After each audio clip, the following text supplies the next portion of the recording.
Jungs, morgen ist ein besonderer Tag. Mir warten wichtige Gäste. Da bin ich auf die Hilfe der Besten angewiesen. Deshalb werden wir heute die Sprinter auswählen, die mich morgen begleiten werden. Intendiste? Beginnt euren Arbeitstag. Resulta que los tíos alemanes van a instalar un colegio especial para niños chilenos. ¿Y mi mamá? Debe venir en viaje seguro.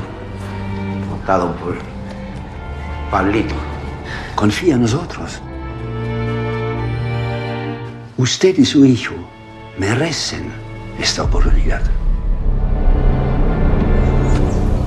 Él no sabe que lo estamos mirando.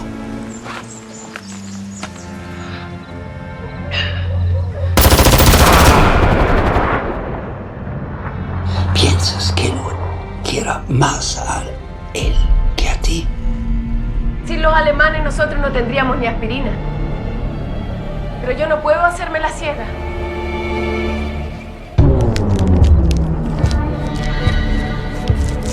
¿Qué pasó? Was hat denn der Dame? ¿Sabes por qué me dicen Daueronkel? Significa tío permanente. Porque siempre estaré con ustedes, incluso después de morir.